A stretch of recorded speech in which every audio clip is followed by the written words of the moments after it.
Okay, so if we go down through this, so the programmer, the hunter, and so this is the hunter, and this is the hunting dog. Do any of you have hunting dogs? Do you? What kind of dog do you have? I have labs, and then I have walker hounds. And you take them when you go? Mm-hmm. So like the labs, I'll go pheasant or duck hunting, and then the hounds, I hunt bears. Okay. So when you're hunting bears, wow. When you're hunting ducks, are they good hunting dogs? The one is, yeah. So let's use the one that's the good one. Okay. The other one's annoying. So when you shoot a duck, right? You're somewhere out in some marsh or somewhere, and you shoot a duck. Does the dog sit there until you give him the command? Mm-hmm.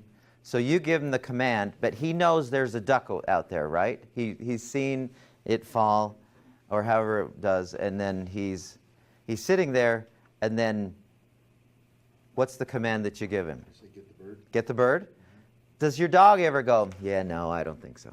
That one doesn't. No, so straight line there. Straight line. Now, what does he do if he encounters a fence that is quite high and he can't make it through immediately? What does he do? He either sniffs around and tries to figure out how to like get under it, or like he'll just stay there until I come put him over. Like all other commands, he's got one command. He's going to get the bird and then come back. It's in his mind. He's going to get this, right? Yeah. Oh, sorry. I saw a hand. You're good. So I have a puppy, and it's a German Wirehair that we're teaching to hunt. See hints of how he'll be. Yeah. Because when he listens and when his attention span is there, he does very well.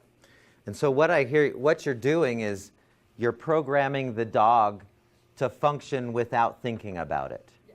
Right? Mm-hmm. And that's, our subconscious mind is the exact same way.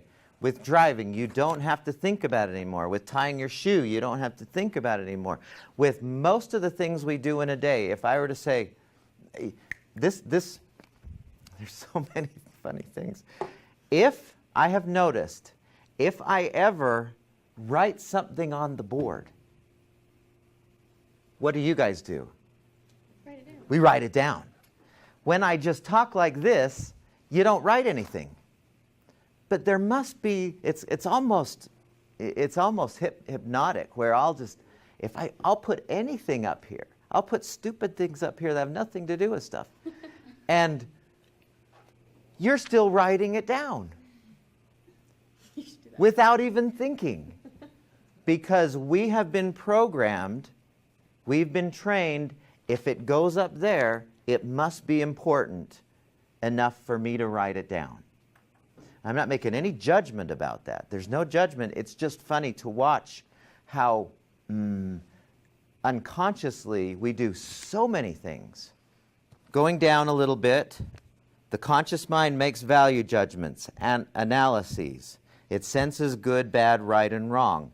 That's the conscious mind. The subconscious mind implements orders. It doesn't question. It's like that guy in the stoker. He doesn't go, yeah, no, I don't think so. It's unable to judge good, bad, right, and wrong. So, if you say to yourself,